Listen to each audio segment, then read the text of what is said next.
Hello ladies and gentlemen, welcome to my video. Today's question seems a little bit similar to previous video, but I assure you they are not the same. This is because of the integration bounds are very different.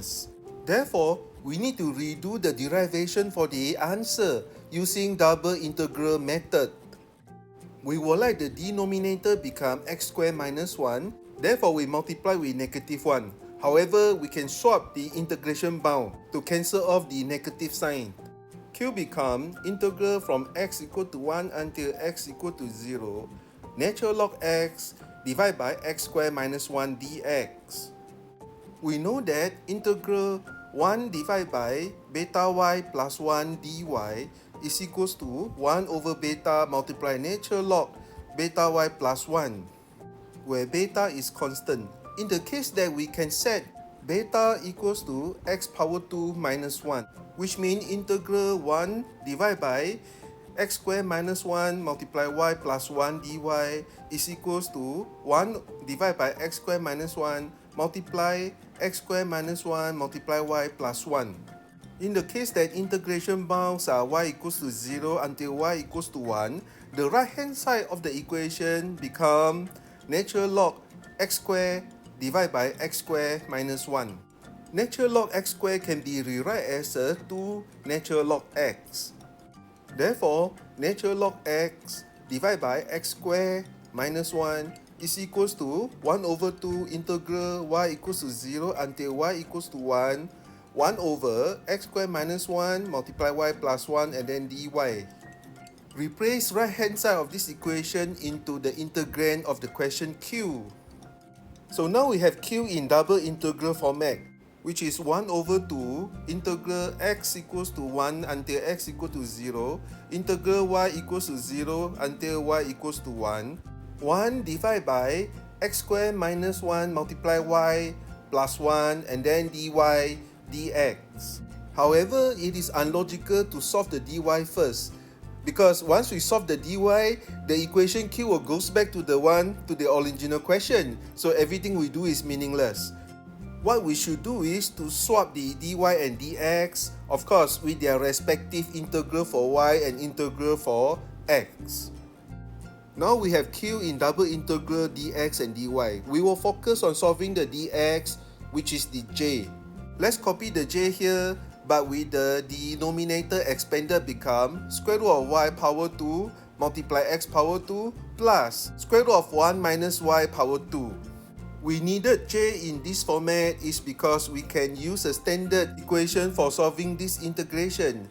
In our case, the result of integration is 1 over square root of y multiply 1 minus y and then multiply inverse tangent of x multiply square root of y divided by 1 minus y for y equals to 1 and y equals to 0.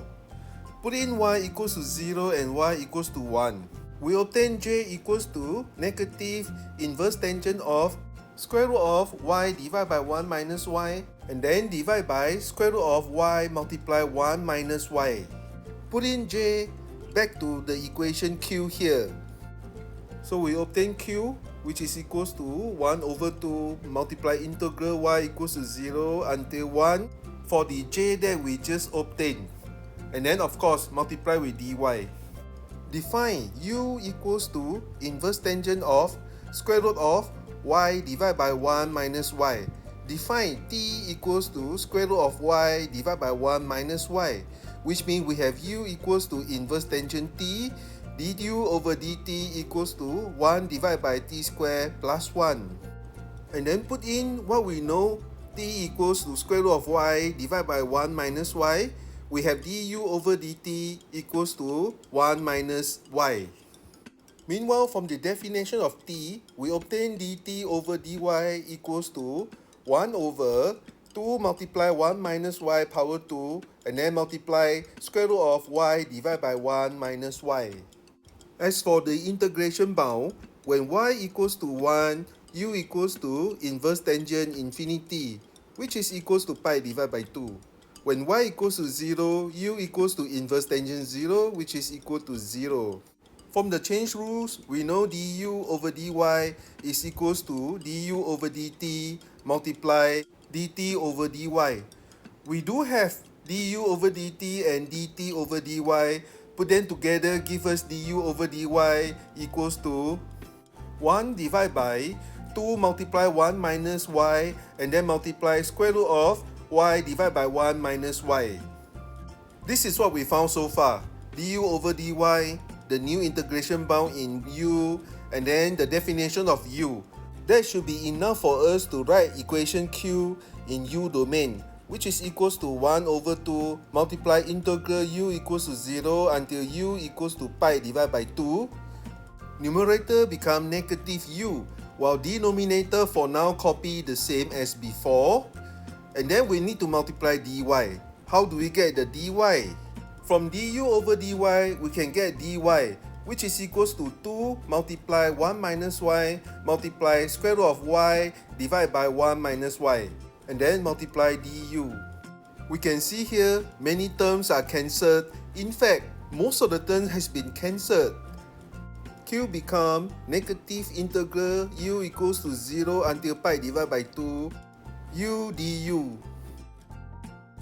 which is equals to negative 1 over 2 u square, and then put in u equals to 0 and u equals to pi divided by 2 into the equations, which is pi square divided by 4 minus 0, and then multiply negative 1 over 2 in front.